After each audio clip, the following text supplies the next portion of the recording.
doesn't mean na pag may depression, di mo kailangan pag alam mo yung tao may problema, kausapin mo rin minsan. Kumustahin mo. Hindi lang naman yung pag sinabing companion is tatanungin, anong problema, kamustahin mo lang. Kamusta ka na, sapat na yun. Sapat na yun para magligtas ng buhay ng tao. Ang salitang kamusta ka na. Maniwala kayo sa akin, guys. Yon, guys. Syempre, welcome na naman sa ating panibagong reaction video. So ngayon mayroon tayong gagawa ng reaction request po ng ating isang malugod na viewers. So ito po siya. So ayan guys, kayo pwede rin kayong mag-request, mag-comment kung ano man ang gusto nyong gawa ng reaction video. Actually may dalawang request, so ito muna yung uunahin ko kasi siya yung nauna. Ang pamagat ng kantang to ay Iskapo. Iskapo by Looney and John Roa. Yun, hari na naman ang tugma, no? So ngayon, ano pa bang hinihintay natin? Iskapo, Looney at Jeroa. Ako na sasabi sa inyo, maganda to. Let's go.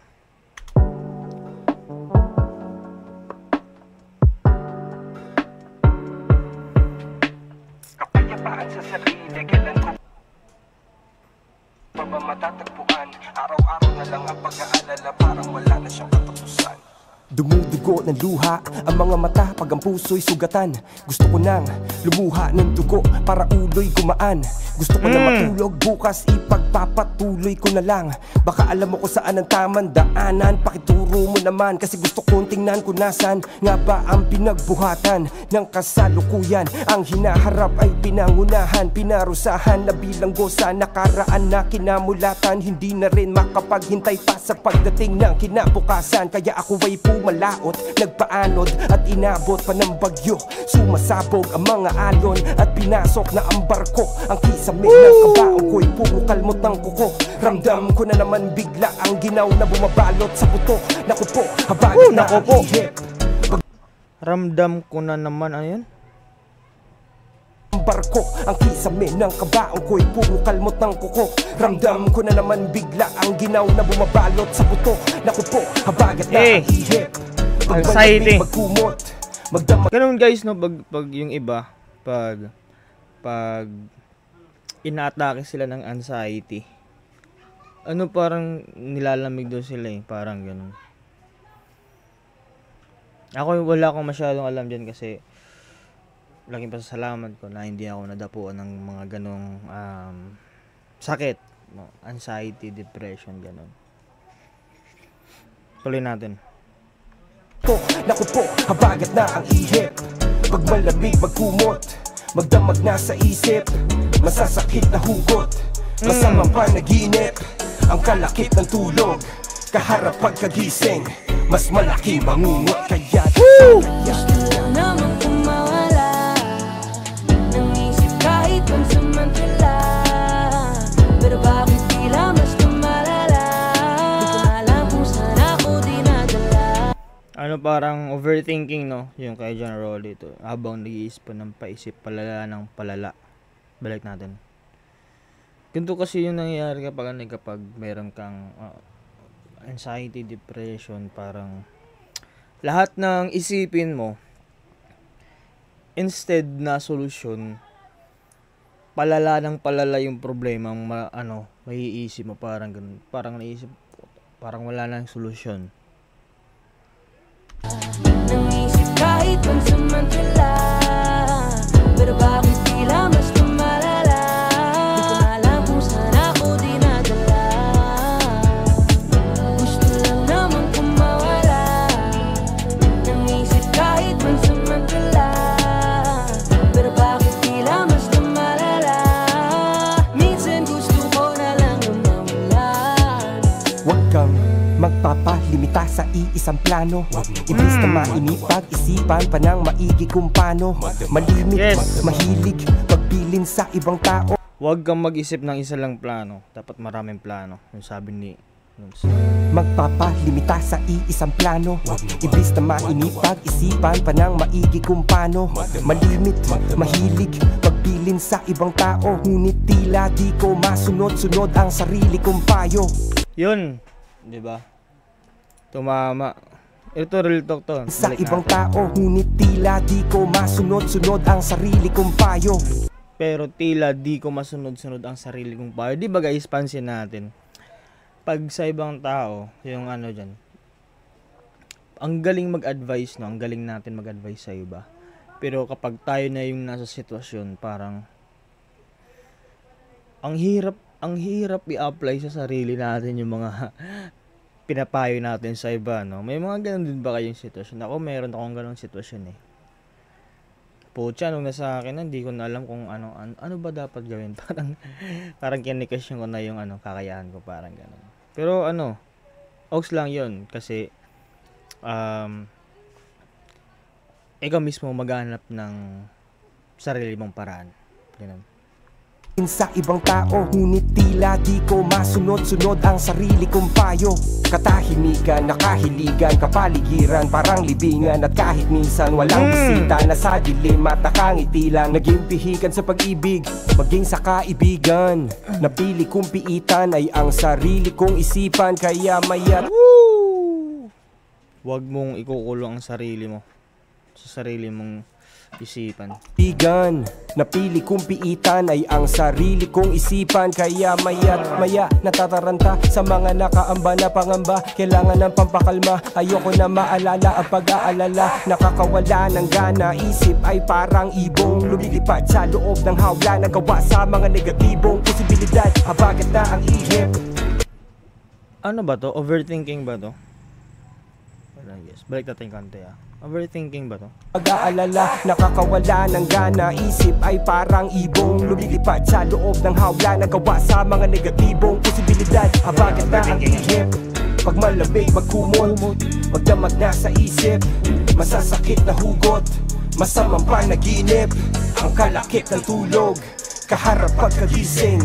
Mas malaking bangungot, kaya madalas ay Gusto lang naman kung mawala ng isip kahit pansamantala.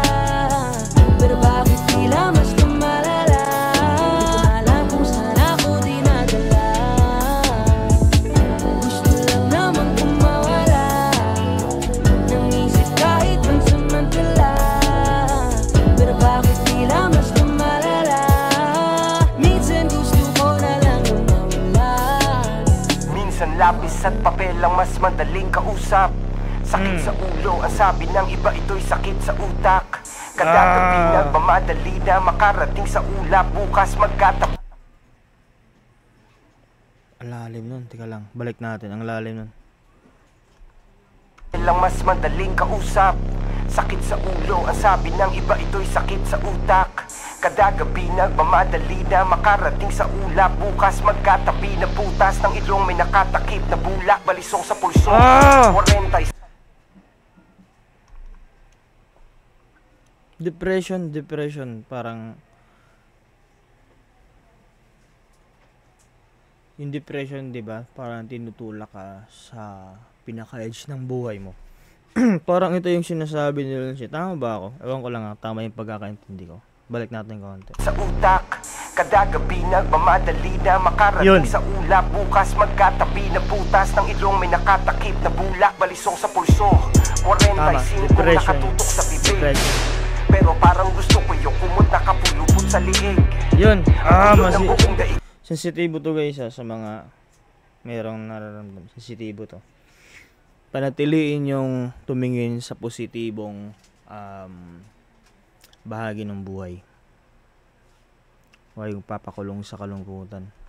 Labanan nyo. Nabulak balisong sa pulso, 45 nakatutok sa bibig. Pero parang gusto ko yung kumot nakapulupot sa liig. Aray! Ang gulo ng buong daigdig, wala naman yatang gustong makinig. Mas masarap pa mamundok o kaya magbukmok sa sulok ng pukok na liblib. Puno ang dibdib ng kawalan ng pag-asa, parang kusang sumusuko ang katawan sa mga pasan na wala ng hupa. Para ka sa Alcatraz pumuga, sa taas ay nakakalula. Makaalpas ka man sa mga bara, paglabas ay wala na lupa. At kung makatakas ka man, mahal mo naman sa buhay ang sasakluban. Nakakabuwang, lahat tayo palang araw, isa lang ang hahantungan. Kapayapaan sa sarili, tsaka ko na lang to natagpuan. Nung ang makitid ko na pag-iisipan siya, nagawa ko na matakbuhan. Yun. Yung nalagbasan niya doon, no? Balik natin. Kapayapaan sa sarili, tsaka ko na lang to natagpuan. Kapayapaan sa sarili, tsaka ko na lang to natagpuan. Nung ang makitid ko na pag-iisipan Nung ang makitid ko na pag-iisipan siya, nagawa ko na matakbuhan. nagawa ko na matagpuan. Parang naging dunes na nahanap na yung kapayapaan sa sarili niya nung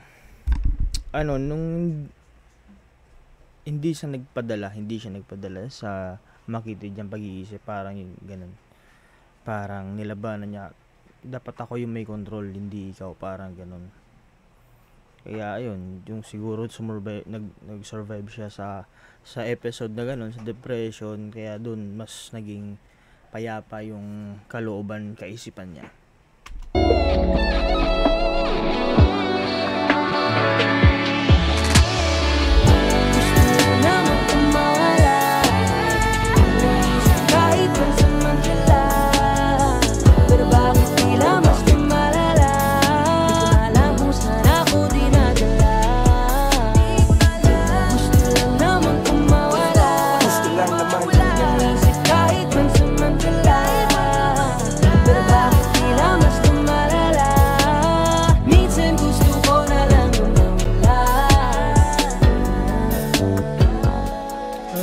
Patapos naman, no? Pero minsan guys, no, may mga taong may depression pero may mga may mga bagay na na minsan hindi mo na kailangan itanong.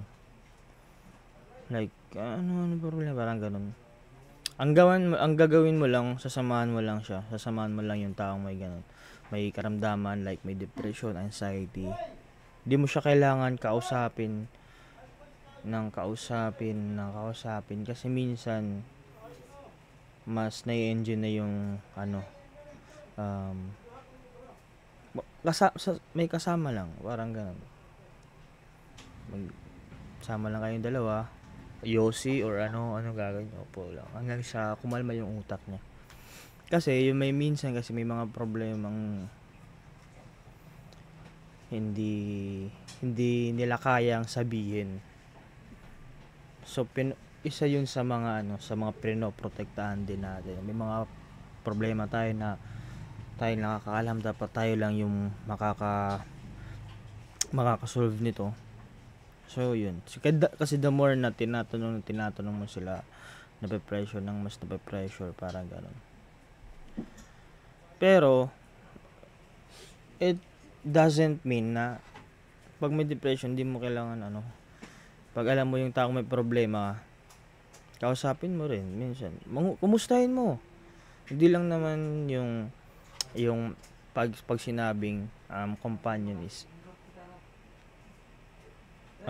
tatanungin anong problema, kamustahin mo lang. Kamusta ka na, sapat na yun para magligtas ng buhay ng tao. Ang salitang kamusta ka na. Maniwala kayo sa akin, guys. Kamustahin nyo lang yung mga mahal nyo sa buhay, sa malayo. Kahit yung nasa malapit lang, nasa bahay nyo, kamusta nyo, ma, pa, kamusta na kayo, parang gano'n. Simple lang na salita. Pero malaking ikakabago niyan. Tapos na ba? So yun guys, tapos na. Maraming salamat sa mga patuloy na nanonood. Syempre, it's your boy Casting Reacts. Please subscribe naman po kayo sa aking channel. Malaking tulong na po yun. So iska po, again, remind ko lang, huwag kayong magpapadaig sa anxiety, sa depression. Ugaliing tignan ng mga positibong bagay. Yun lang. Peace out.